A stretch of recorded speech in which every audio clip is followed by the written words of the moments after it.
I'm going to give a really, really brief overview of human trafficking. I know that you all have, I think, already had this kind of training, but that's kind of, it's always good to have a refresher, and also just make sure we're all on the same page with our understanding. Since we're talking about trafficking trauma, we really can't have that conversation without understanding the thing that causes the trauma. But we'll spend most of our time then looking at trauma and trauma-informed approaches.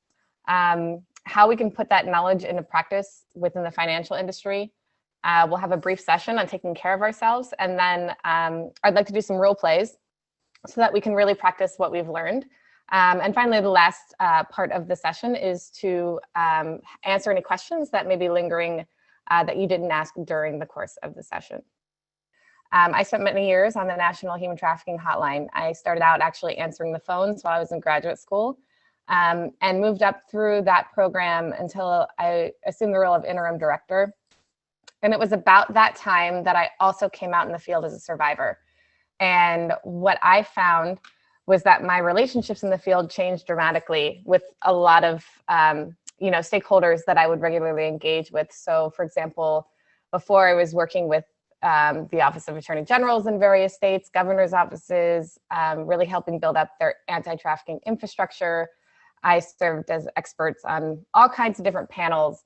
But once I came out as a survivor, people just wanted to hear my story.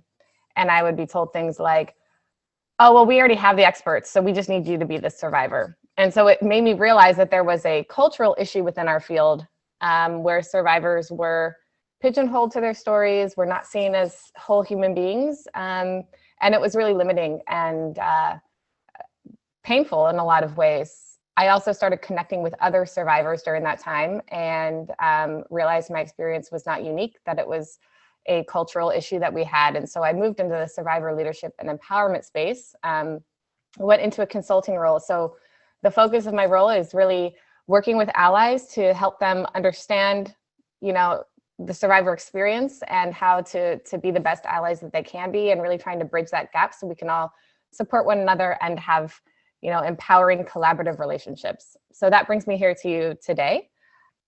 Okay, so we're gonna do a quick human trafficking overview. I designed this assuming, as I have been told that you've already had this kind of training, but human trafficking is diverse and complex. So if there's anything you need clarification on, please jump in.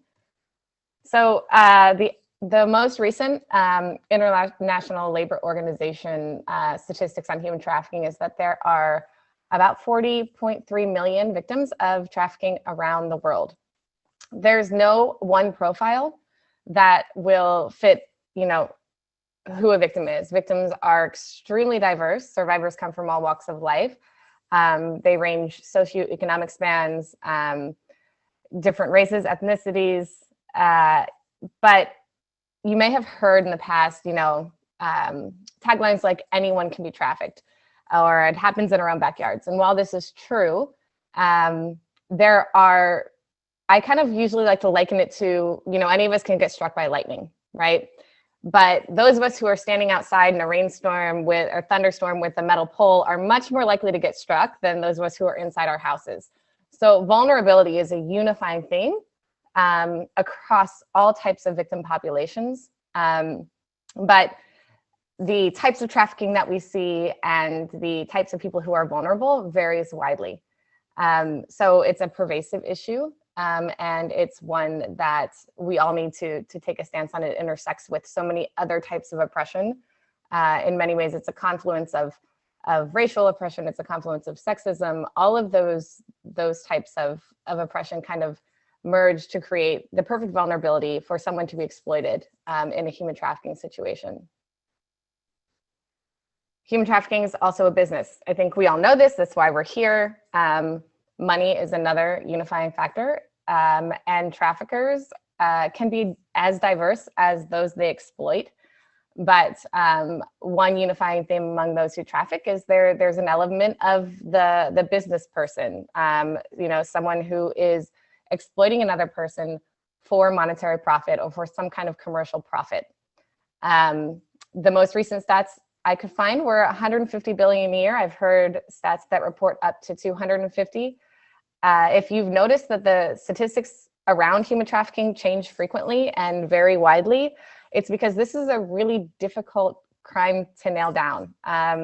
It is clandestine, it's underground, and so getting prevalence data is something that the field has struggled with for quite a long time. So I tend to go with the more conservative estimates just to make sure that we're not, sensationalizing the issue. But regardless, it's a very lucrative industry. Unfortunately, we still have legislation these days that make it way less risky and way more profitable to exploit another human being than it is to traffic drugs, for example. And so in the field, we're really trying to flip that script and to make it to move it from a low risk, high reward enterprise to one that is high risk and low reward. And that's certainly something that the financial industry has a really big role to play in. So again, I'm very glad that you all are here as we walk together on this journey. So according to the Trafficking Victims Protection Act, which was built in collaboration with the Palermo Protocol, which is the United Nations definition of trafficking, but the US is slightly different. There is a formula that we often follow to decide whether something fits that definition of trafficking. So human trafficking is when someone is exploited for the purpose of commercial sex or labor by means of either force, fraud, or coercion. So a lot of times, especially in the media, you might hear a lot about the physical violence that occurs within trafficking situations, and certainly we do see that. But we also see much more of the second two buckets here. And you don't need all of these buckets, right? You only need one of these items to be present for it to actually be trafficking. So whether someone's physically forced, that is, restrained, locked up in a house, locked up in a, a trailer on a farm, things like that, we do see that.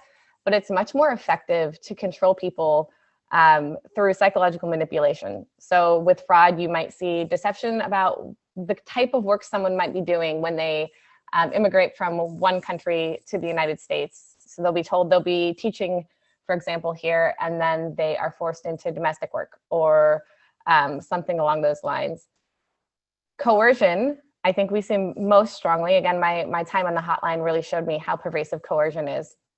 And coercion is that psychological manipulation that includes threats, things like debt bondage, where someone incurs a high level of debt for basic necessities or getting their passport back. The reason coercion is so effective is because it doesn't leave bruises. It creates a trauma bonding effect, which we'll get into, where victims and survivors question their own experiences. They're not sure who can help them. They're reliant on their traffickers. And so it's not uncommon at all for them to not leave, even though the door may be physically unlocked. And the reason it's important to understand all of these things within the trauma sensitivity training context is because if you don't understand what created the trauma, it can be hard to be sensitive to it, right? So when you're dealing with someone who has had the experience of trust being broken in very severe ways, who's been manipulated in terms of how they see relationships and who's there to help them and who isn't.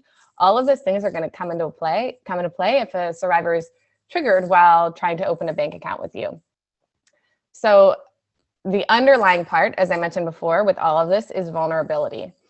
Not everyone will be trafficked because not everyone's vulnerable in the same way, but traffickers will pinpoint whatever your unique set of vulnerabilities is and manipulate those in order to control you. And so what makes me vulnerable is not going to make the person next to me vulnerable, right? But the control comes in where there's a very sophisticated, often definitely calculated way that traffickers look at what makes someone's vulnerable and then exploits that. So a lot of times you might see someone who has broken family relationships, that trafficker fills that void of love that they might have been missing. So they look at what it is you're missing, and then they meet that need as a way to control you. So trafficking is also a very dynamic crime. And when I say that, what I mean is it changes constantly. Sometimes in the field, it feels like a game of cat and mouse where, the field has one intervention and then traffickers adapt to stay ahead of that game. with the advances in technology we've seen huge changes in how traffickers operate. And so we're constantly trying to stay ahead of the curve and figure out what intervention we need to evolve or change or create as traffickers evolve based on what we're doing. You'll see trafficking across borders. You'll see trafficking within, a city that a person's never left.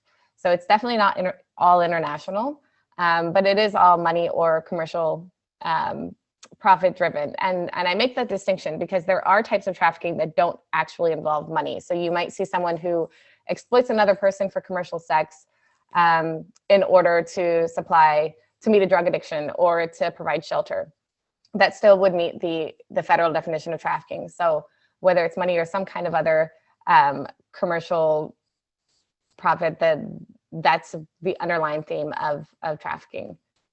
And finally, it's very diverse as a crime, right? So we have that equation where someone is exploited through force, fraud, or coercion for the purpose of commercial sex or labor, but there are so many situations that can occur. So we'll see it in agriculture.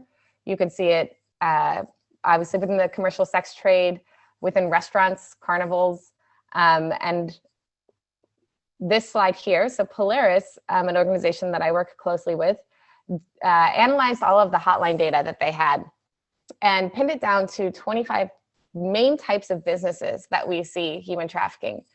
And as you look through these, you'll see, again, it runs the gamut from traveling sales crews. So that would be people who knock on your door selling magazines, forced begging and peddling, agriculture, forestry, healthcare, recreational facilities. So there are a lot of different types of industries that we see trafficking occur that are outside of the commercial sex industry.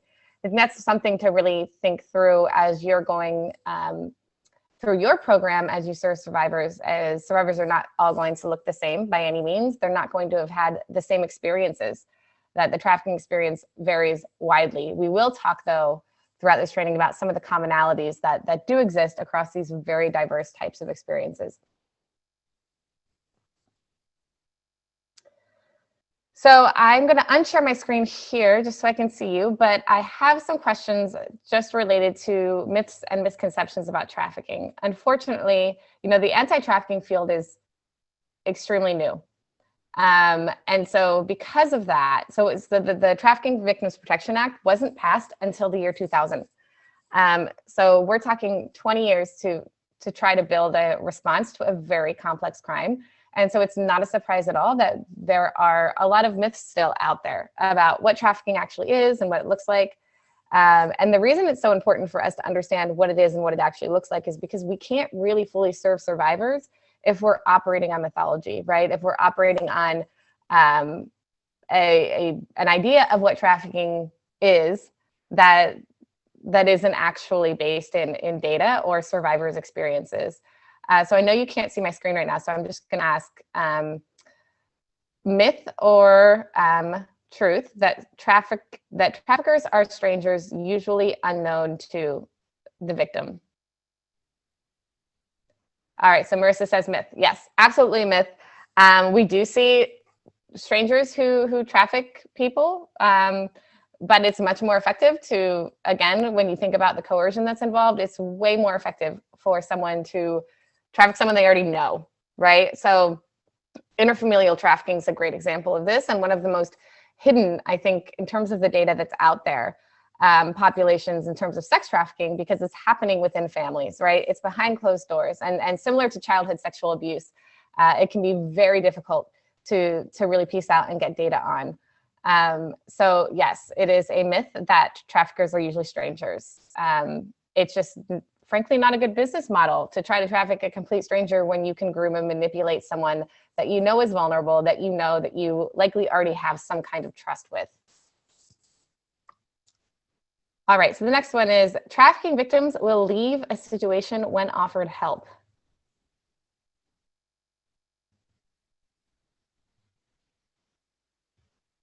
Yes, Diana said myth. That is a myth. This is something that you might actually encounter when you're working with survivors.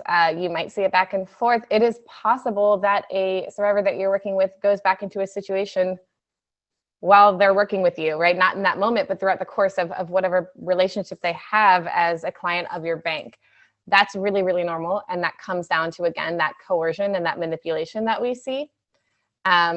We will talk about trauma bonding, but there's a specific bond that's created with an abuser or exploiter and their victim that has a physiological background, right? So there are things going on in the brain that make that bond very difficult to break.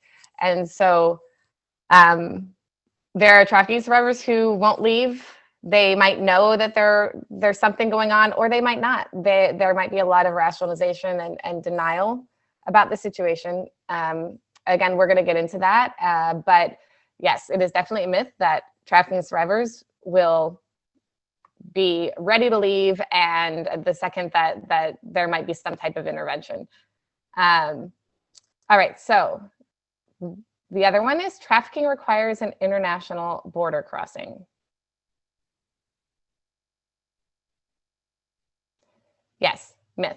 I kind of already touched on that before. We do see border crossings involved with trafficking, but again, you can see trafficking happening within, someone can be from a neighborhood that they've never left their entire lives, be trafficked within that neighborhood and have that experience be confined to that geography. So there's nothing about the federal definition in the US that requires, or globally, that requires that kind of movement. I think that a lot of those misconceptions come from the word human trafficking, which is somewhat of a misnomer because it implies that there's some kind of movement, right? We talk about drug trafficking, that means the movement of drugs on the black market, but with human trafficking, it does not have to have any kind of movement whatsoever to meet that federal definition. And finally, if a victim consented prior to abuse or was paid, it can still be trafficking.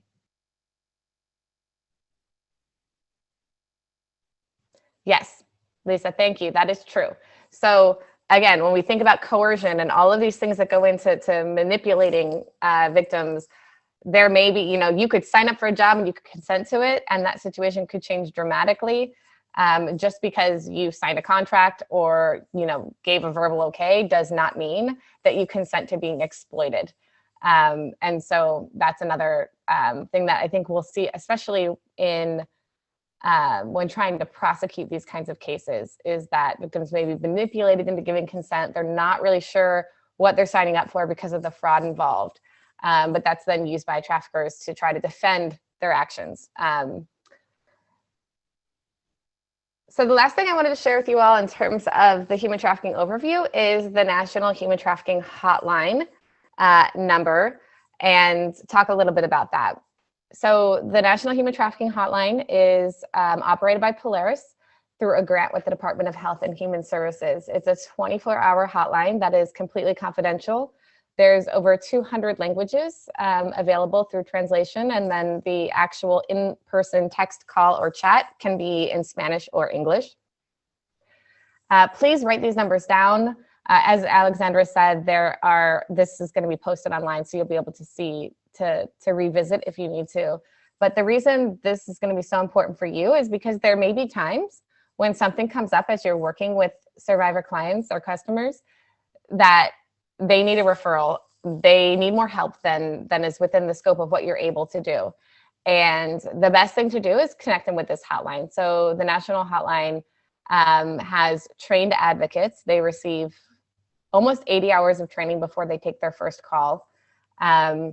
And they're able to help survivors navigate options. And what will happen is if someone calls the hotline or texts the hotline, the advocate will first ask if they're in a safe place to talk, and then figure out what their needs are. And so for a lot of the survivors that you're going to be working with, it may be that their needs are mental health support, safety planning. So, it could be that they need something like emergency shelter. My guess is it's probably not going to be something like that unless they re-enter a trafficking situation. But again, the best thing to do if someone's asking you for something that you can't provide because it's not within the scope of your role is to encourage them to call the hotline or text the hotline. And that can be as simple as writing it down and saying, this is a place you can connect with that has people who understand what you're going through, and The confidentiality piece is really important too. So people feeling safe enough to call or text, that nothing that they share, unless they indicate that they're a threat to themselves or others, will be reported anywhere if they're an adult. And I'm assuming you all aren't going to be working with minors, so I don't need to give that caveat. But the hotline does, if a minor calls and is in danger, we are obligated to report.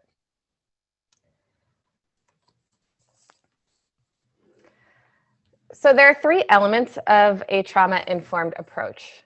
The first part of that approach is to realize the prevalence of trauma. Trauma is extremely prevalent. I think that many people would say that none of us really get by through life without experiencing some kind of trauma. But obviously our experiences of trauma differ widely. Some of us may experience more trauma than others, but it's widely prevalent throughout our communities. And within the trafficking survivor population, it's extremely prevalent. I have yet to meet a survivor who doesn't have some kind of trauma based on their experience. So I think it's safe to say that those you'll be working with who identify as survivors of trafficking will have some significant trauma that they are either dealing with and have processed. It's a long journey, but they'll be at various stages of that healing process. The next part of a trauma-informed approach is to recognize the impact of trauma. So not only do you understand that trauma is prevalent, but really needing to understand what that looks like. How does trauma impact us? Like what kind of reactions might we have that are related to trauma? How does it change our understanding of the world? So we're going to get into all of that. And then the third part of a trauma-informed approach is to respond by putting all of that knowledge into practice.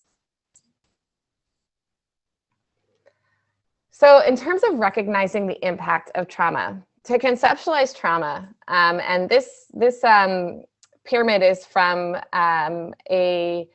some academics who wrote the Trauma-Informed Organizational Change Manual, which is through the University of Buffalo. And I think it's really helpful because what it does is it breaks down trauma as a very individual experience. So the way trauma works is you have your own worldview, right? How you perceive the world, how you interact with the world, right? Basically, your idea of how you exist within your community and what that looks like from a macro bird's eye view. So within that worldview, within your communities, within your social experiences, you have an experience. Now, your perception of that experience is what can lead it to be a traumatic one. And the reason this is so important is because what might be traumatic to me is not going to be traumatic to you. And trauma builds on itself. And so if you've had, for example, if you've experienced childhood sexual abuse, that's going to be part of your worldview. And that's going to be kind of a lens that you're viewing the world through as you experience other things. It's going to shape your perception. And so if you've experienced childhood sexual abuse and someone gropes you on a bus 20 years later, that could be a much more traumatic experience than it would be for someone who may not have experienced childhood sexual abuse, because it's going to bring all of that past trauma up and it's going to filter that past trauma into the lens of how you're perceiving that new experience. And so things that may seem benign to you, things that may seem like they're not a big deal to the survivor that's sitting in front of you in your office, it may be a very big deal. And it's not just the experience itself. It's that filtering of their worldview, their perception of the world, all the way through the past trauma they've experienced to create a new traumatic event. So the most important part of this part of the training is to understand that trauma is individual, that when someone has a traumatic experience, even if it seems like nothing to you, that it's valid to them. And that validation and empathy and understanding can go a really long way in pulling them out of having all of their past traumas kind of merge to create this new traumatic event. So trauma is also a very complex thing. There's a lot that goes on when we experience trauma. So it can affect our emotional regulation. So our ability to control impulses or interpret emotional cues. Definitely can impact our trust and ability to rely on others.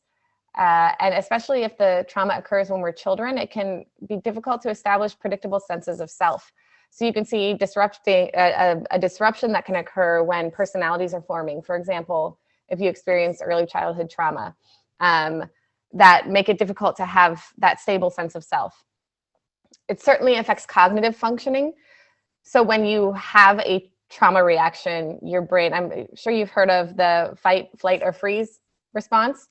And so there's a physiological process that your brain goes through when triggered in a period of stress, or if there's a threat, that, you know, you have adrenaline and cortisol, these hormones rising, and all these things happen in your brain. But to put it simply, the part of your brain, so your left brain that is responsible for language and analytical processing, shuts down to make room for the right brain response to trauma. So if you've ever been in a situation that's been very scary, you might feel like time slows down, that you notice things that seem trivial, like little details, and completely don't notice other things that may be very big, but it's your brain saying, no, this is what we need to focus on to stay safe and survive.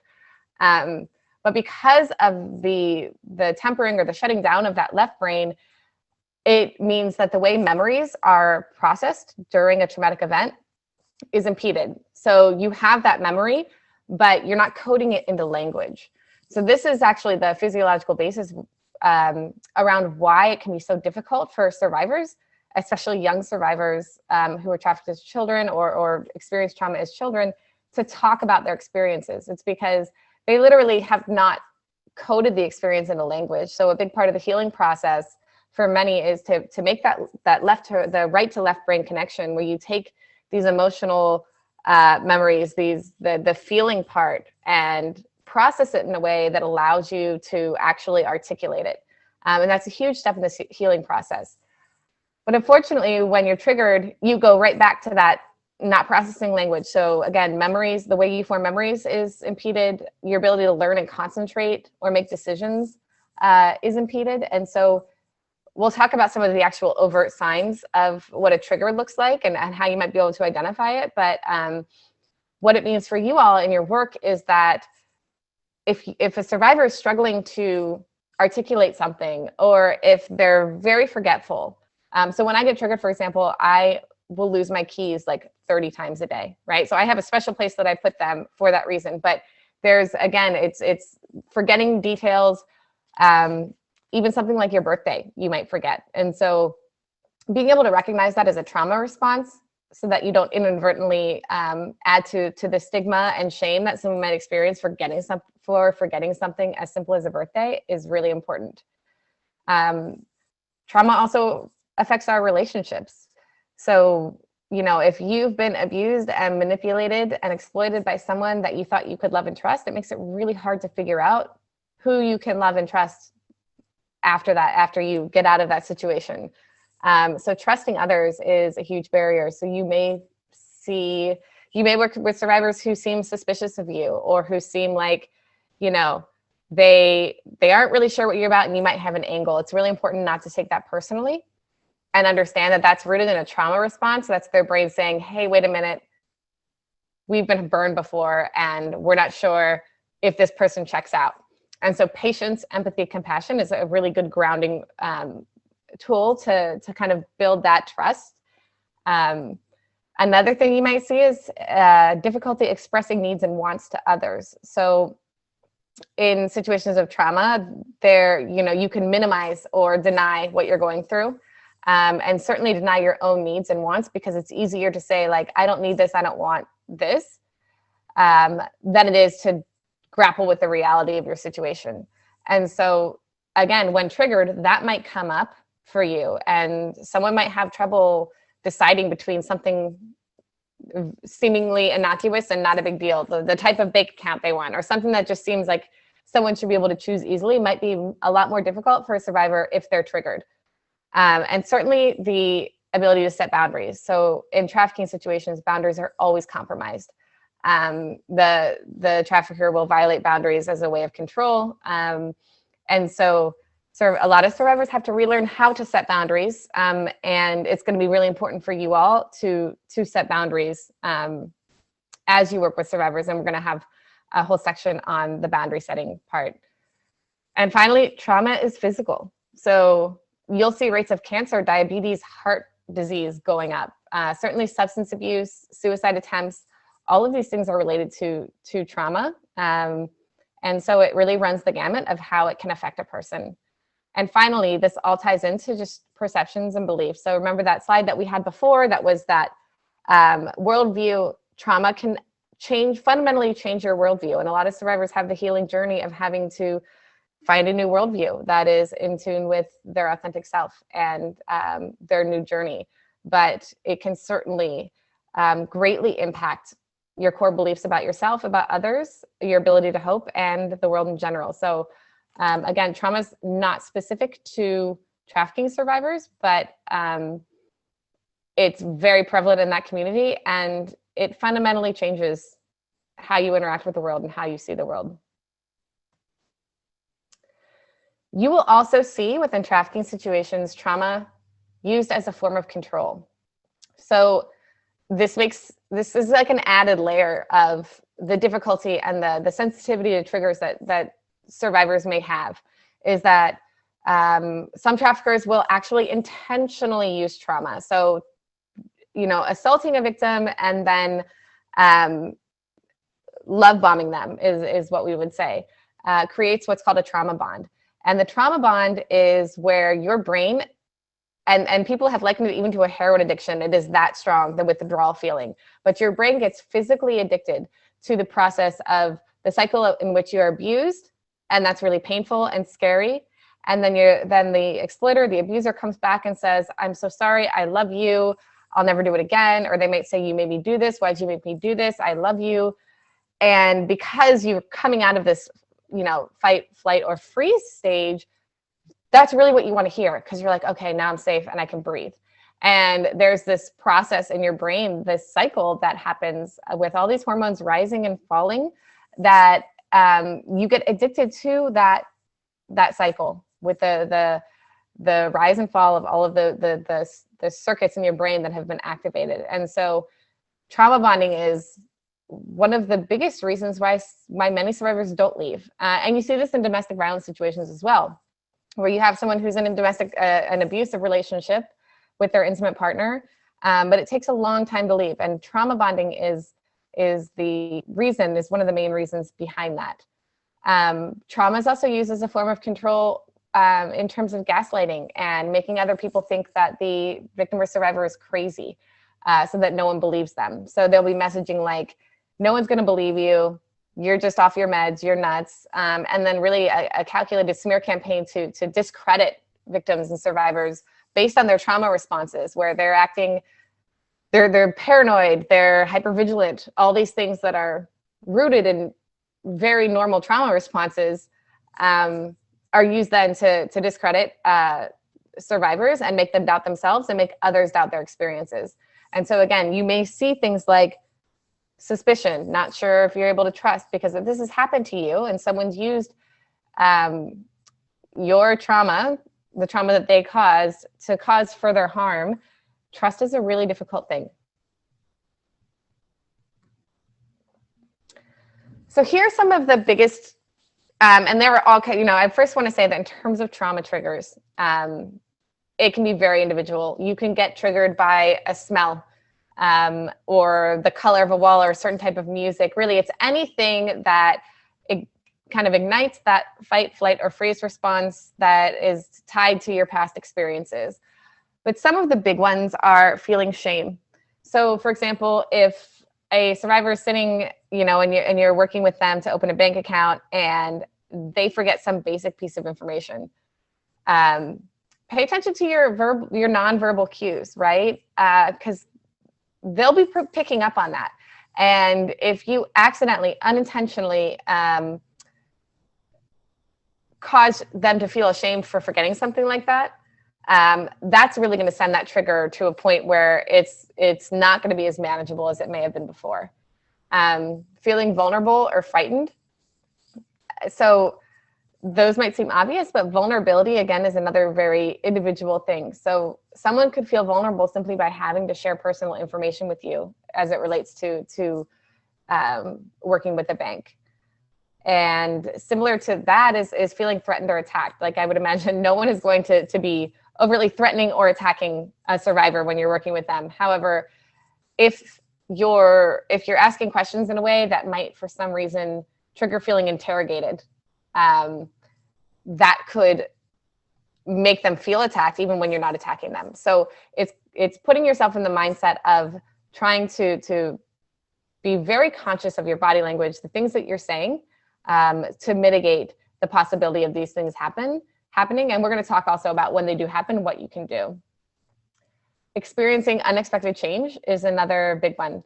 Having money can be a very unexpected change for a lot of survivors. In fact, I was talking to a survivor the other day for an initiative that we're working on, and she was saying she was working with a client of hers, another survivor who had just inherited $50,000 from her grandmother, I believe it was, and she was freaking out. She had no idea what to do with the money. She had never been handled money before, and it was a very stressful experience for her. So my friend ended up connecting with her to a financial advisor. But again, remember that any new experience, whether it's good or bad, like $50,000 is obviously a great experience, but that can be triggering because it's unexpected and it's new.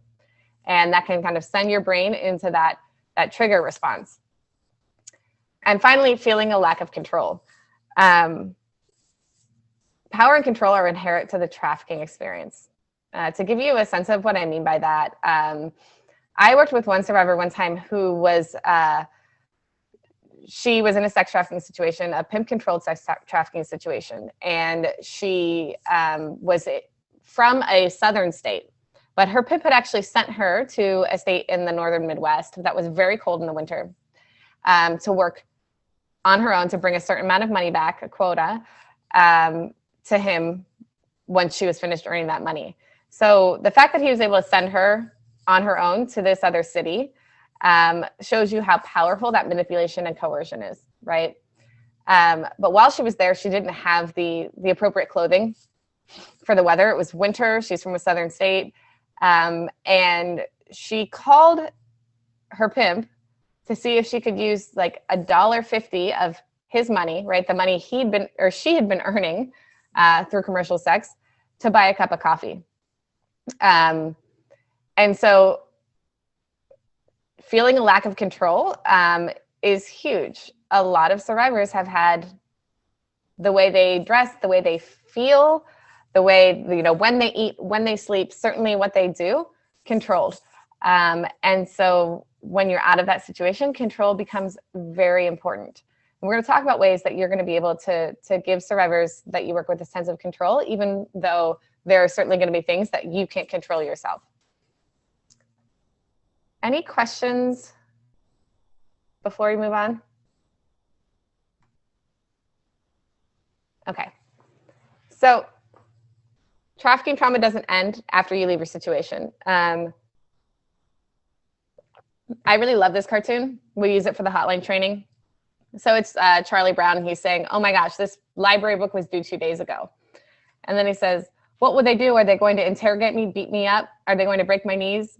Will I have to sign some confession? And then the adult says, they'll fine you 10 cents, now go return it. And he says, the way some of those librarians look at you, I naturally assume the consequences would be more dire. So this is a classic trauma response, right? So clearly, even the way librarians are looking at him is making him feel judged. So all these things that probably aren't even happening.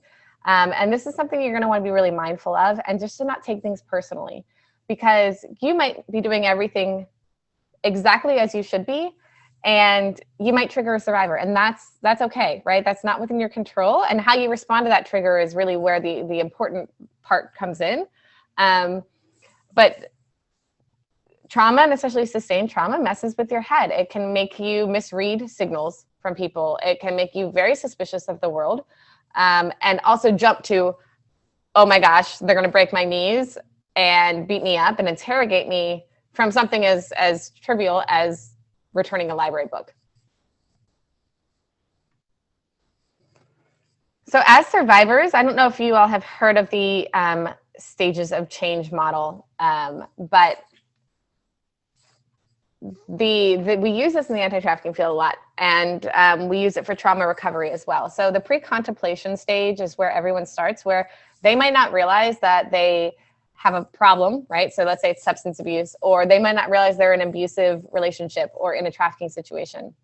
But then something happens where they start to contemplate their experiences and realize that there's something going on. There's something more than what they've been perceiving their situation to be.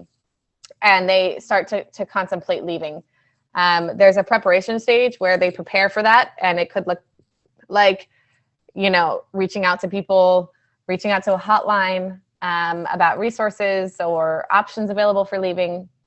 Finally, taking action, which is leaving your situation or processing your trauma. And then you get into a maintenance stage. So this doesn't always happen in a circle.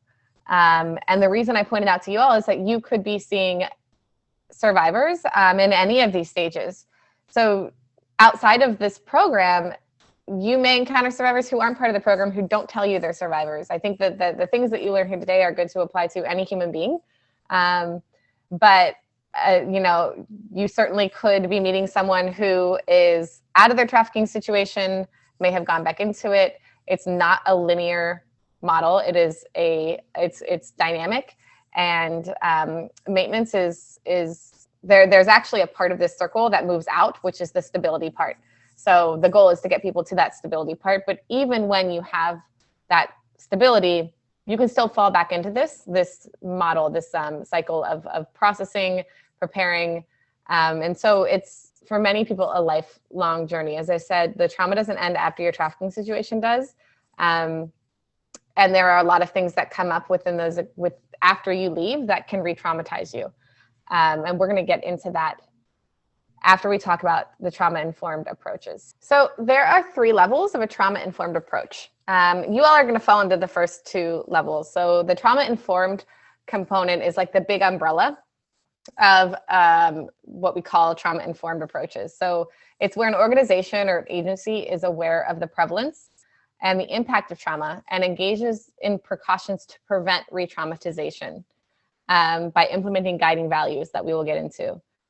Trauma sensitivity is where organizations are deliberate in looking at all levels of their operation and functioning in order to respond to others in a way that is sensitive to any potential trauma histories. So again, this doesn't just apply to those that you're serving in terms of human trafficking survivors, but we all experience trauma. So a trauma-sensitive organization recognizes that we all carry our own trauma histories and is sensitive to it.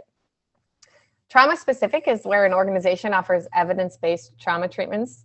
So that won't fall into your bucket as professionals in the banking industry, but making referrals by giving a hotline number or the numbers that Alexandra said she was going to share with you all for those who aren't in the US is part of that, right? So making sure that if it's outside the scope of your role and someone needs something, that you're able to connect them with a hotline or an organization that can offer those evidence-based trauma treatments. So these are the guiding principles of trauma sensitivity. And we're going to go through each one by one, but there's safety, choice, collaboration, empowerment, and trustworthiness. So safety is paramount. I think that it's, really, if someone feels unsafe, especially if they're a survivor of past trauma, but regardless, it's going to trigger that fight, flight, or freeze response. And so establishing safety is paramount. Safety is not just physical safety, although it is, but it's also emotional, psychological, spiritual, and it's a very comprehensive thing to experience safety versus unsafety. I think the other really important thing to keep in mind is that being safe and feeling safe are 2 different things when it comes to trauma. So you could be sitting with a survivor in your office and everything is very safe, but that person doesn't feel safe. And what we always want to go on is that the person's feeling of safety. If that person doesn't feel safe, then it's just the same physiological, psychological, emotional experience as them being actually unsafe. And it does have to do with those trauma triggers that lead them back to that experience of being unsafe in the past. And the best way to handle this is, validation. Say things like, it seems like you're feeling uncomfortable, or asking, do you feel like you're in a safe place to talk? Those kinds of things can help cue a survivor's resilience and positive coping mechanisms to bring themselves back to a place of being grounded. And paying attention to verbal and nonverbal cues, both your own and the survivors. And so one thing that can often come along with trauma responses, and certainly with survivors of trafficking, is this hypersensitivity and vigilance to reading people. So when you've been exploited by others, it's natural for your brain to get really good at reading nonverbal cues. I mean, it's how you survive a situation, is where you have to be able to pinpoint, okay, that person is dangerous, that person's not, and you do it on nonverbal cues. So it's very likely that your body language, so sitting with your arms crossed, leaning forward, for example, versus sitting with your arms uncrossed, even things like sitting directly in front of one another, could trigger feelings of being interrogated. Many survivors have had traumatic experiences with law enforcement in which they've been criminalized for their own victimization. They've been charged with prostitution or other types of crimes that are related to them being trafficked. So being treated like a criminal when you're actually a victim is trauma on trauma, right? It's hugely traumatic. And that can happen in interrogation rooms within law enforcement. So if you're in a room with a survivor with fluorescent lighting and no windows, maybe that's the only room you have available, and that's okay. Leave the door open. Organize the chairs so that you're not sitting, face to face, but offering a place perhaps adjacent to you. And then paying attention to your body language. All of those little things can go a long way in creating an environment that doesn't trigger past feelings of being unsafe. And again, if you're sensing that someone is getting triggered, we will go through what those cues might look like. It's a time to pause. Silence is a great way to communicate when someone's triggered, just by giving them time to kind of bring themselves back down to a grounding place to move forward. And then certainly empathy. I think first and foremost, it's about treating survivors as human beings, just like yourself, right? We're not aliens. We're not like other types of people. We've just had different experiences. And that can go a really long way in building that sense of safety, is just being treated like a human being. Choice is huge. So, lack of choice is integral to the trafficking experience. Lack of control is integral to the trafficking experience. So anytime that you can provide a survivor in a choice, no matter how small, it can go a long way in being sensitive to their trauma. And this isn't to infantilize survivors. I mean, I am one myself, but I have a 3-year-old, and there are times when she doesn't have a choice about like whether she puts pants on to go outside, but she does have a choice of the type of pants. So think about choice within, like, the survivor first always has a choice just not to open a bank account, and respecting that choice is really important. But there might be little things that you can give a choice about in terms of when they give you certain information, how they give information, whether they fill it out on paper or you dictate, they speak to you and you type something into a computer. Offering those choices provides a sense of control. So anytime that you can provide a sense of choice, it's going to up the sense of agency and control, and really help minimize potential triggers that might happen throughout the course of a conversation. And obviously there are things that are going to be non-negotiables, right? There's going to be information that you need, or things that have to happen in order for you to provide the service that you're trying to provide. And that's okay. That's again about transparency. So saying, you don't have to give me your social security number. That's fine. And if you don't, then I'm not going to be able to open an account for you. But you can always come back if you decide you're ready to do that, right? So it's okay that you can't give choices in everything. Just making sure you're transparent about what the result of choosing either to follow through with something or to share certain information versus not is, and letting the survivor decide for themselves. Collaboration is also really important. I've mentioned, I think, a few times, just the dehumanization that can that occurs within a trafficking experience. And, you know, even once survivors leave their situations, they may be in direct service programs that aren't collaborative, where they're still told when to eat, when to sleep, what, how, you know, all of these things. And collaboration is a really powerful way to engage a survivor on their terms. And it can be very simple, right? It can be working together to problem solve or brainstorm solutions to something. So somebody forgets their birthday or they don't have this piece of information that you need. It doesn't mean you have to solve that for them, but it can just be a conversation about, okay, how do you think we can solve this? And coaching them through figuring it out themselves. I think the other thing to really keep in mind is that survivors are highly resilient, often excellent problem solvers. Many of us would not have survived if we were not those things. And so engaging the survivor, empowering them through a problem solving or brainstorming process is not only collaborative, but it's empowering, and it creates a sense of being recognized for your strengths and your skills as a human being, and can really go a long way in building that trust and that safety in the relationship. Listening is also really important. Trauma responses might mean that a survivor's going to communicate in a way that seems nonlinear and disjointed. And sometimes it just takes stepping back and just listening, asking clarifying questions. You might get a whole lot of information that seems irrelevant to what you're asking for. And while you do want to redirect and make sure you try to keep things focused so that people don't overshare or re-traumatize themselves, it's okay to step back and just kind of let survivors speak through their thought, however disjointed it may be. Remember, we talked about how the trauma response shuts down that part of your brain that processes language.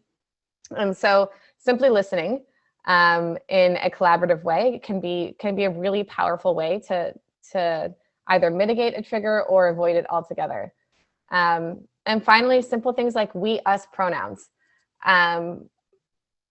You know, you're talking to another human being and you know, saying things like, okay, so if we're going to do this, or if that makes it feel collaborative rather than I need you to give me this information, rephrasing it like, so we need to figure out how we're going to open your account without this piece of information. Do you have any thoughts on that? Those little tiny cues kind of put you in partnership with the survivor rather than increasing the inherent misbalanced power dynamic that you're going to have as a person providing a service to the survivor where they're in need of something that you have. So again, empowerment is recognizing that survivor's strength and resilient and supporting their choices. If, you know, it doesn't matter how much they might need that bank account, if they decide that it's too much, the process is too much and they don't want to move forward, that's okay. You leave the door open. You say, you know what? I'm glad you feel empowered to stop this process right now. Here's my card. Here's my number. If you ever want to resume, we're here for you. And you leave it at that. So you support their choices regardless. And you know that they actually know their situation better than anyone. And then you also offer advocacy in support of what their perceptions of their needs and wants are.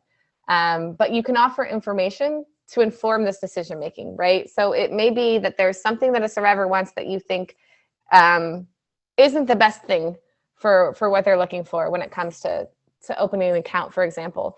It's really important not to say, oh no, you don't need this, you don't want that, because that's immediately going to trigger a trafficker telling them something like that, right?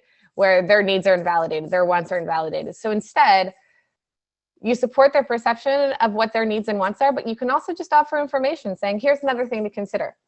If you open this kind of account, you're not going to be able to do this. And just very objectively giving them information so that they can make the most informed decision that they feel is best for them. And finally, trustworthiness. So as I said before, trauma and PTSD, post-traumatic stress disorder, makes trust really difficult. And it does so for a reason, right? Our brains don't want us to be harmed in the ways we've been harmed before. So we are primed to be, you know, wary of situations that have harmed us in the past. So trust is difficult for survivors of trauma, especially severe trauma, it's hard to earn and it's easy to break. And while that may sound scary, the most important thing to remember is transparency and follow through. Again, there are going to be things that you're not going to be able to solve for, and that's okay as long as you're transparent about it. You're not expected to, be able to wave a magic wand and just solve all the issues that may come up. It's really about just being transparent and then following through when you say you're going to do something. We're going to talk about boundaries in a little bit, but that is huge with trust. So don't promise things that you can't deliver on, even if you really want to. And then follow through on the things that you will say, because doing so will build trust when you have that follow through. So it can be as simple as, hey, I'm going to look into this and call you back tomorrow. Make sure you call them back tomorrow. And if you don't think you're going to be able to call them back tomorrow, give a more loose timeline within the next few days, within the next week, because following through on that callback, for example, will greatly increase the trust you've built. Not following through will have a shattering effect on that trust. So follow through is really important when it comes to trauma-informed interactions and trustworthiness. I did get a question in the chat about online banks. So they maybe are opening an account over the phone or video interaction. I happen to know you have a lot of experience working with survivors through the phone. So any tips for that? Yeah, I think, so if you're able to give the option of phone versus video, that's always best. Anytime you can give choice, that's the way to go. And I think a lot of the things that we're going to talk about in this next section, you can still do. The person doesn't have to be sitting in front of you. So when we're going to go, there's a slide coming up that has like possible cues for what it might look like or sound like when someone's being triggered so that you can try to recognize them. You can hear those on the phone. As Sarah was saying, Sarah and I both used to work on the hotline, and it was never in person. It was never, on video, but you can hear someone's voice change. You can hear, right? So we all have people skills. And I think so a lot of what we'll talk about is going to be the same. It actually might be easier. My guess, it depends on the person. But for a lot of people, a phone or video has an added layer of safety because you're not in the same room. And they can always turn their video off or end the phone call in a way that might not feel as comfortable as just walking out of an office. So as we go through this, especially for those of you that are only online or with video interaction, if there's something that feels like it might not level with what you'll be doing, let me know and we can dive further into it. Laura, do you mind if I share one thought for please, go ahead. Account opening, something to consider? The way this program works is there's going to be a social service support organization that is referring people to your bank. So it's possible that a survivor will be calling from that organization's office, but if you're doing remote opening, you might not know where that survivor is. So I would consider building kind of a safety check into the beginning of the conversation, just to say, hey, are you in a safe place to talk right now? Can anyone, I want to make sure no one is hearing, your private information. Can anyone you're worried about hear you right now? That sort of thing, just to kind of give a little bit of a check. If somebody's maybe in unstable housing and couch surfing, living with a friend, they might trust that friend, but that friend doesn't necessarily need to hear like their social security number and all of that. So just a consideration. Yeah, I think I'm glad you brought that up. I think another thing I wanted to make sure I touched on was in terms of safety, the sharing of information can help survivors keep themselves safe. And even things that just in terms of confidentiality, right? So let's say, you do the safety check, asking if someone's in a safe place to talk, especially over the phone. But safe numbers to call back, right? Making sure that if you're putting a phone number down in the bank account, that it's a number that you can call, like that they can receive calls on at any time, that no one else has access to that number. And it's not your job to make sure no one else has access to it. It's just to make the survivor aware. It's that cueing question that helps them think through, oh wait, actually, someone else might have access to the phone, or it's a phone in a group home or wherever it is they're staying.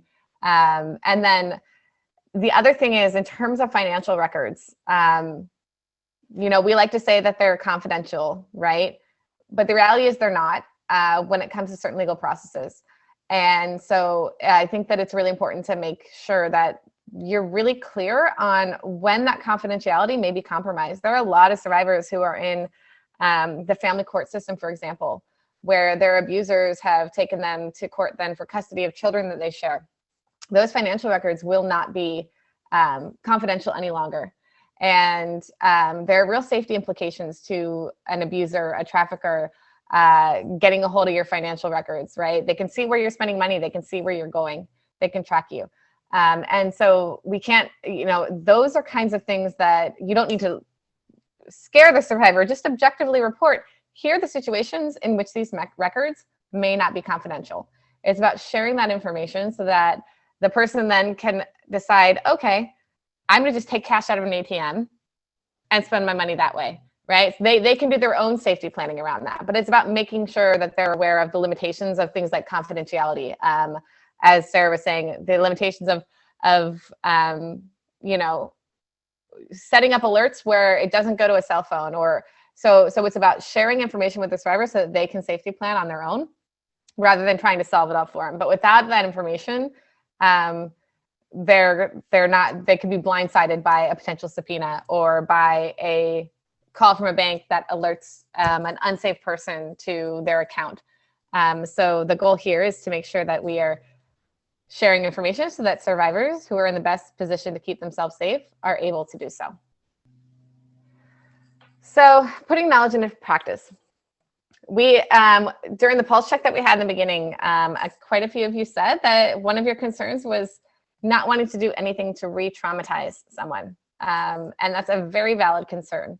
So just to touch on re-traumatization. Re-traumatization it can occur in any situation that mirrors your past trauma. Again, that could be something as simple as a smell, or the color that a wall is painted. And unfortunately, there's so many different kinds of triggers, and they're so individual that most people can't ever map them all out.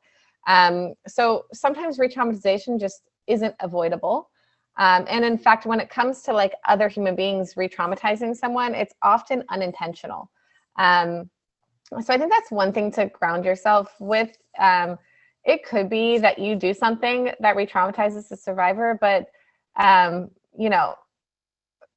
stay grounded in the fact that this isn't about you causing harm intentionally, and it's really not your fault if a word you use, or again, all of these things that might be triggering to a specific individual, you can't control for all that, right? So while we want to do our best to avoid re-traumatization, we're not going to be able to avoid it all the time, and that's okay. How we respond to that re-traumatization is really, really what matters.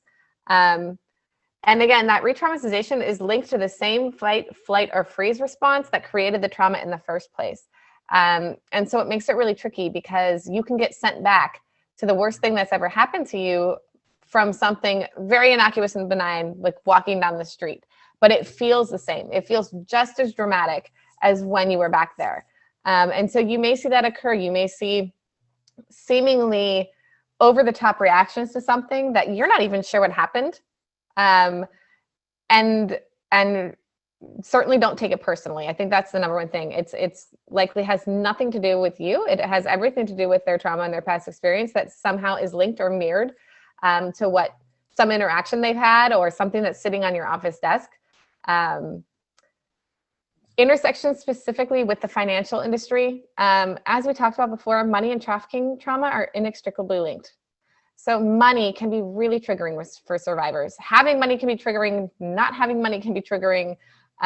There's really a universal nexus there. So in a very diverse population of survivors, there is an underlying thread where money is just a tough thing.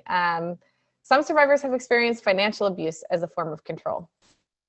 Whether it's identity fraud, traffickers taking out credit cards in their names and ruining their credit. You may see people that are trying to climb out of that financial hole and figure things out for the first time.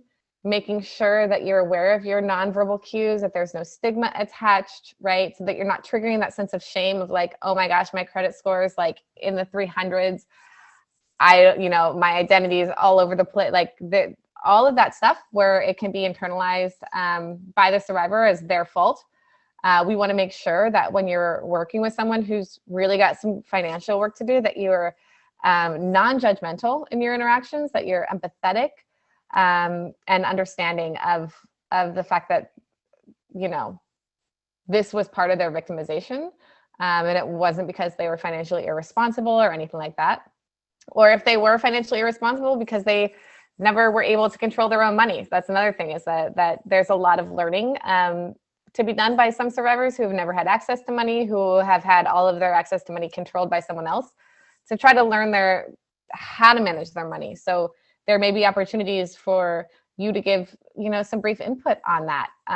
It may be, there may need to be some very basic education about how to even use a bank account and what, the differences between the checkings, the savings, and, all the different types of accounts that you can have.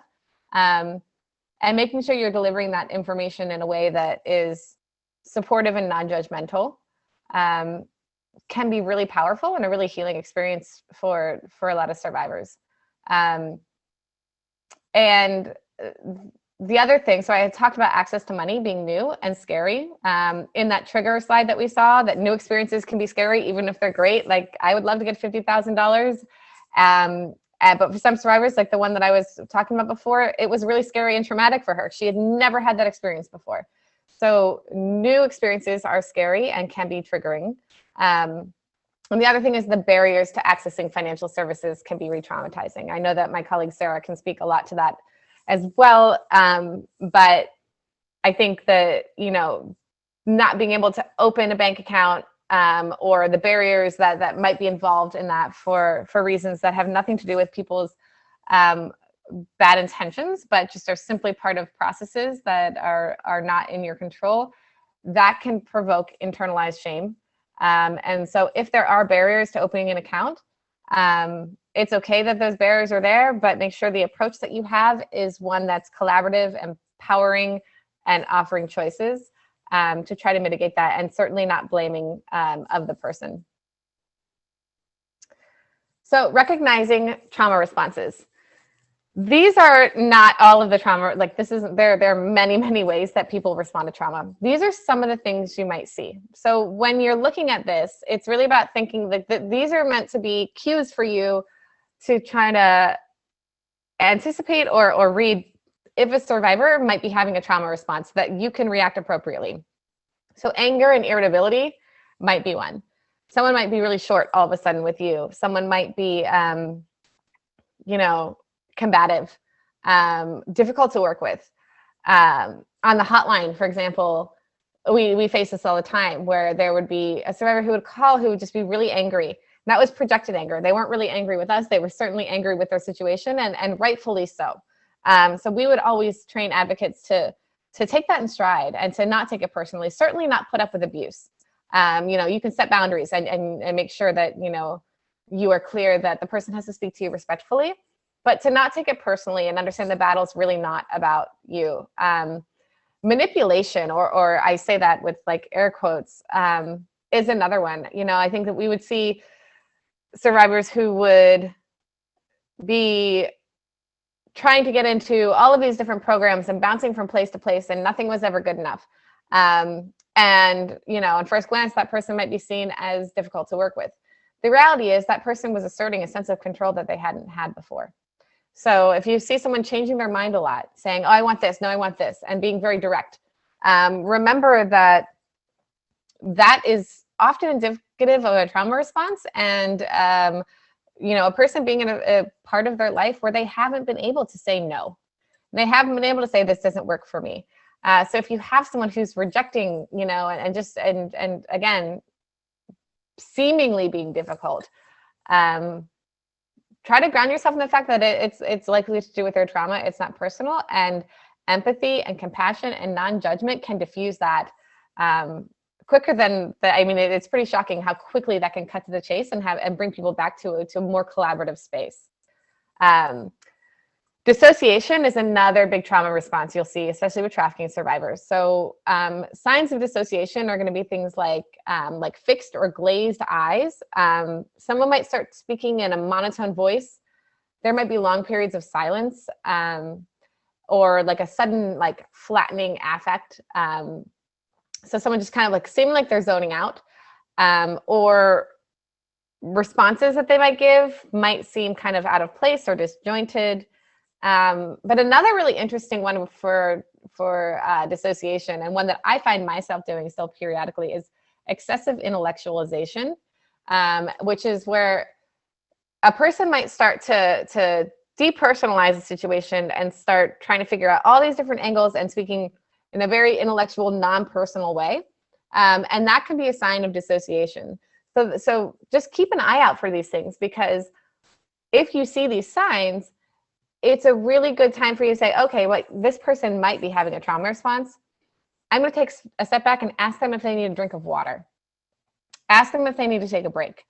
And it can be simple as, I just want to make sure that we're still, feeling that you're still feeling comfortable with this process. Do you need a quick break? Something to cue them back to their reality. Some of the other big ones are going to be denial and avoidance.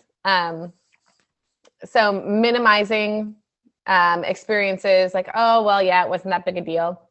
Again, your job's not to sit there and help the survivor walk through and process that trauma. But when you hear things like that, it's a cue for you that that person might be triggered. And if that person's triggered, rather than exacerbate that trigger by trying to just push forward with whatever it is you need, taking a moment to pause so that person can breathe, have a drink of water, take a break, walk around a room. All of those things can be really effective in helping them overcome that trigger. We talked before about confusion, difficulty concentrating, difficulty with language. Someone starts forgetting something as simple as their birthday, it's a sign that they're triggered and may need a quick break. So again, survivors know how to cope with their trauma. They would, that's something that, and there are different ways of coping, positive and negative. But it's really about you being able to provide that space so that they can employ those coping mechanisms that they have been able to rely on to get back to the mindset that they need to be in to be able to finish whatever process it is that you're working with them on. And then physical sensations are another big one. So, someone all of a sudden feeling sick to their stomach, sweating, trembling, looking over your shoulder. Trembling is actually an interesting one. I don't know if any of you guys have like dogs that are afraid of fireworks. Or, I have a dog that, and so she'll start to shake. She'll start to tremble when she's really afraid. And human beings do that. And there's actually a new kind of trauma therapy that's out there where they basically hook electrodes up to your head and they induce that trembling, because what they found is it calms your central nervous system. It actually can help. So when someone starts trembling or shaking in a traumatic event, it's actually a way for them to process the trauma that they're experiencing. And so animals do it naturally. And so if someone starts shaking, and I would, I guess I don't want to say for sure, but because anything could happen, but I think that would certainly be a sign that that person is experiencing a trauma response. And there's no need to panic. It's just giving them space to process it. Seems like you might need a minute. Why don't we take a break and I'll come back in 5 minutes or something like that. So the last part of this before we go to the question and answer and role play is working with survivors. So putting this knowledge into practice. While the trauma sensitivity part is universal to all trauma survivors, and certainly these things are universal to just human beings, but I think especially with trafficking survivors, these 4 things are really, really important to keep in mind. I have a quote on here that's the core experiences of psychological trauma are disempowerment and disconnection from others. Recovery is therefore based on the empowerment of the survivor and the creation of new connections. So here are some ways, some very important ways that you can do this with survivors. So affording dignity, respect, boundaries, power, and agency. So affording dignity is recognizing a survivor's humanity. There's sometimes this tension that we'll see where you'll hear like survivors want to be treated the same but different. And you can still recognize someone's humanity and their different experiences, because we all have different experiences. But I think one of the reasons I always start with the mythology of, and the myths and misconceptions about human trafficking is because we still live in a world where this crime and this experience is very sensationalized. And what happens when we sensationalize it is that the people who experience it aren't afforded the humanity that they actually have. It kind of creates this othering effect. And that is coupled with the actual experience of trafficking, in which you are dehumanized, right? When a person is sold for a profit, right? When a person is forced to work for money, and there's an essential dehumanization that occurs. So I think if you take anything away from this training, the one thing that I would say to take away from it would be recognizing the humanity of the survivors that you're working with. It's very important to understand the trauma that they've experienced, but don't let that create an othering effect where it's, oh gosh, I can't imagine having gone through this. I can't imagine what it's like to be you. Like the most powerful thing you can do is look someone in the eye, treat them like a human being, afford that dignity. And it really does go a long way. I have a survivor friend who was sex trafficked for, gosh, I think it's like 25 something years in the same city that I live in. And she told me, we were having a conversation one time about how she got out. She had tried to get out before. She was in a pimp controlled situation. And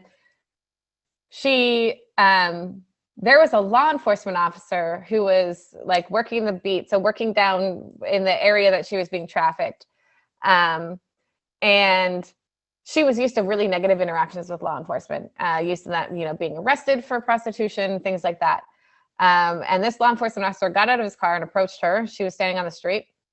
This was before like technology, so there was actually, a lot more street-based sex. So she was standing on the street. And she told me he looked her in the eye and he said, "Are you okay?" And she said yes, even though she wasn't. And then he gave her a blanket and some food and said, "I'll be out here." And I think he told her when he was going to be out there again, and that if she needed anything, he was there. And that was the turning point for her. And she said it wasn't even the food and the blanket were great. She needed those things. But it was the fact that he treated her like a human being. That was the turning point. That's what she needed to kind of lift her up out of that situation and realize that she was a human being. And so that is a role that you can play too, even in the smallest of ways, right? Treating survivors like your fellow human beings is very powerful in the healing process for survivors, and can go such a long way in building safety and trust in that relationship. Part of that's going to be, again, self-awareness about your own nonverbal cues. So, trying to make appropriate eye contact, be mindful of how you're sitting, and especially if you're kind of feeling like you're just going through the motions, which is normal. We all feel like that. But that may inadvertently trigger feeling unappreciated or like just a cog in the wheel. So when you're working with someone as a survivor, trying to be really present and engaged. And then finally treating them like capable, resilient human beings, which we are, rather than fragile, is another huge one, because it can be very demeaning and just infantilizing to be treated like you can't handle anything, when in fact you've survived some of the most horrendous things that can happen to a human being. So we're talking about very capable, very resilient people that are going to be walking into your offices through this program. Respect is another big one. So I think when it comes to respect, it's more than just respecting the person, which I'm sure you respect everyone that you worked with, but patience for the process, right? So just slowing things down if a survivor needs a break, again. So offering water, and just, if things are taking longer because they can't remember information or they're going on these trails, gently redirecting, but knowing that things might take just more time than they would with other types of clients that you have. Respect also entails treating survivors' concerns and questions as important, even if they don't seem important, even if they seem so trivial and so stupid, remember that it could be tied to a piece of trauma that you're not aware of.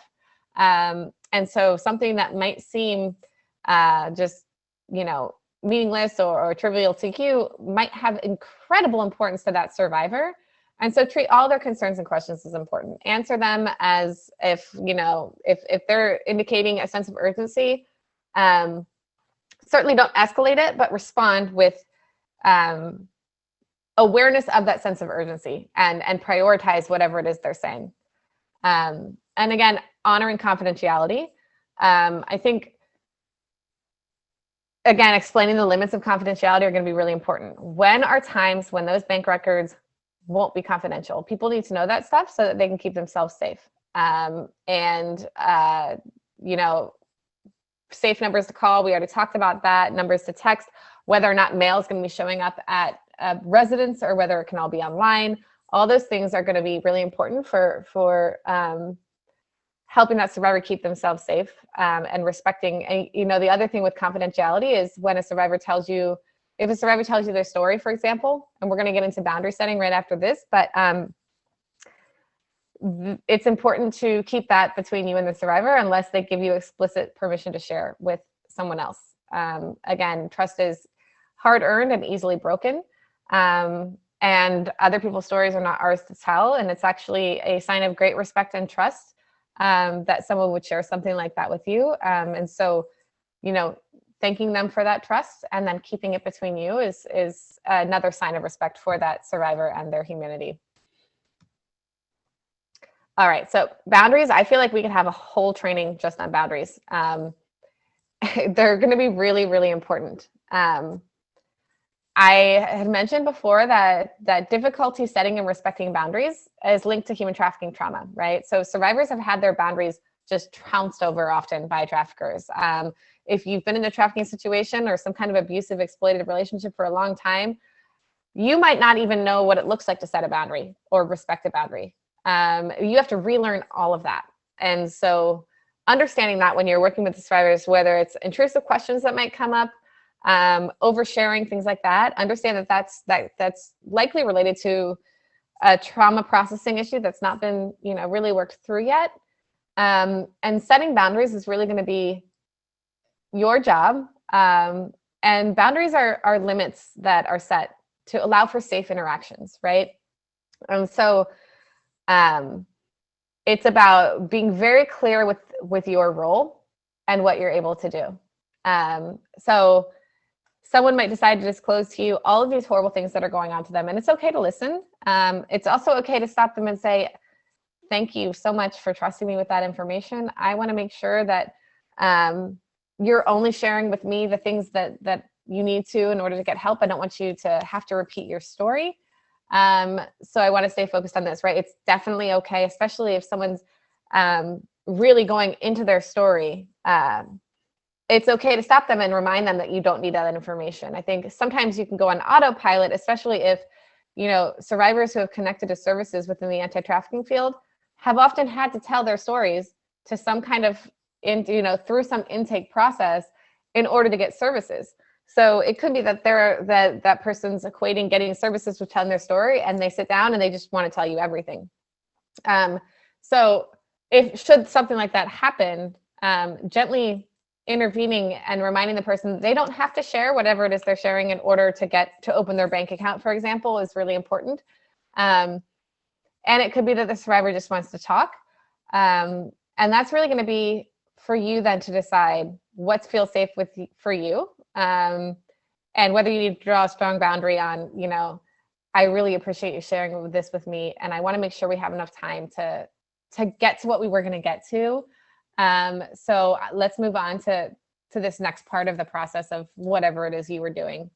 And then the other really important thing about boundaries is making sure your role is clear. Like, I am here to do X, Y, and Z.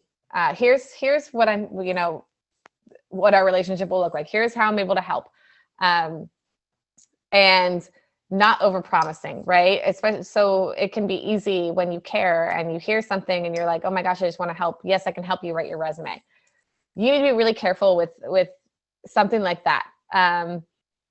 because it brings you outside of the role that you're there to play, and opens up doors for precedents to be set with other survivors, but also that survivor being confused about what you're actually able to do and them coming back to you for more help with something else. And so while it may feel like it's helpful to help someone with their resume just on a one-off, what it's actually doing is it's confusing the boundaries so that the survivor is not going to the person they should be going to for that kind of thing. And it's going to put you in a position to eventually have to set a boundary and break trust when you have to go back and say, actually, my role is really just limited to this, and I was just making an exception. That's always far worse than just not making exceptions, staying within your role, being supportive, compassionate, and empathetic, but just really drawing those strong boundaries about what you can and can't do. And finally, power and agency. So just, like dehumanization is integral to the trafficking experience, imbalanced power dynamics are as well. The trafficker has the power, the victim does not. And so in helping fields, those of us who are serving survivors, we're in a position of power over those survivors. And it's going to be the same for you. The survivor is coming to you with a need for something, so those power dynamics are going to be inherently skewed. And so I actually want to stop here and just brainstorm quickly ways within the work that you do that you can afford power and agency to survivors. It could be as simple as choosing the type of bank account that they open, right?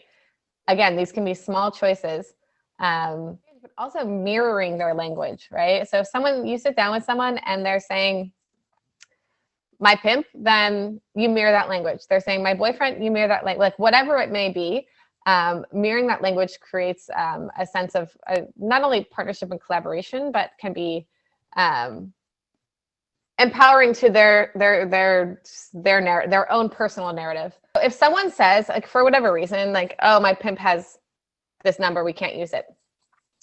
If you don't want to then say you're a trafficker, right? If they're using the word pimp, that's their reclaiming of their narrative. That's the word they're using. They might say their boyfriend, they might, whatever it is, but the most survivor-centered thing is to mirror that language for them, right? That's how they're identifying that person.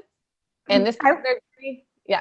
I will say though, if there's a word you're uncomfortable with, you don't have to. You can say, okay, tell me about him, or yes, you don't have to use that exact word. But I think what she's saying is don't use a different word. Choose a word for them if that's not the word they selected to.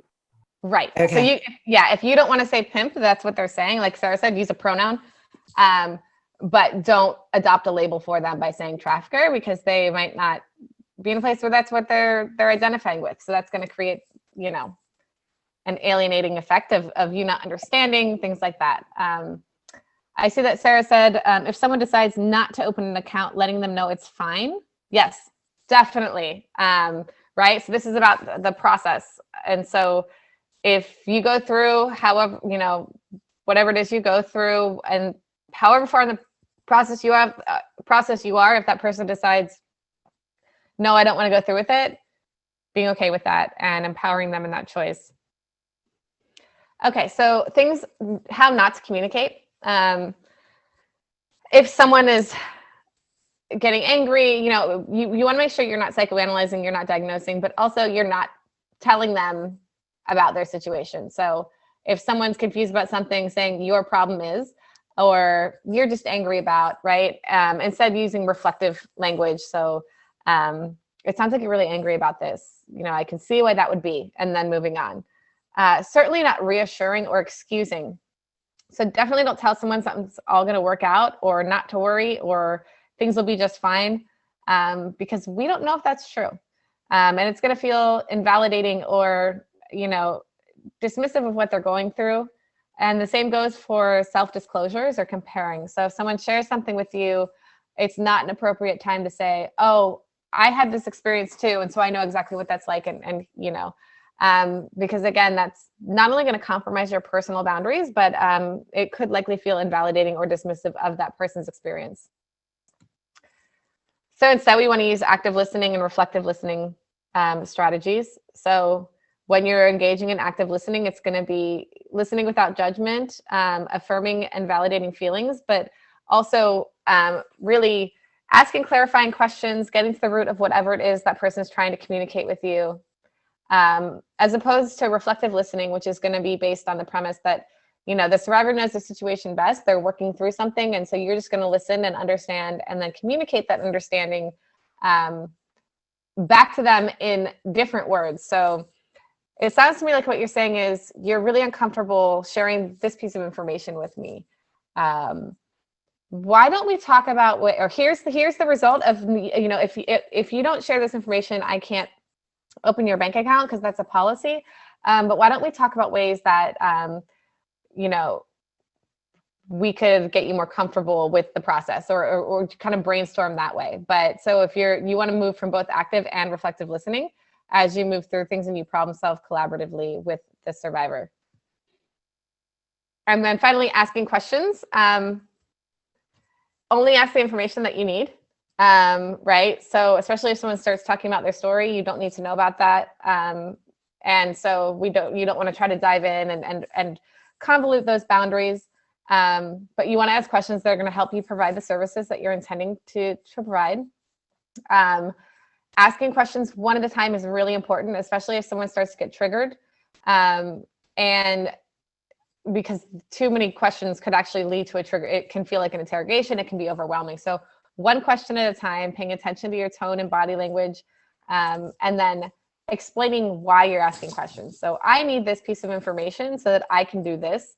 And then allowing the survivor to share with you or not share with you. And then being transparent about the result of not sharing that information is really important.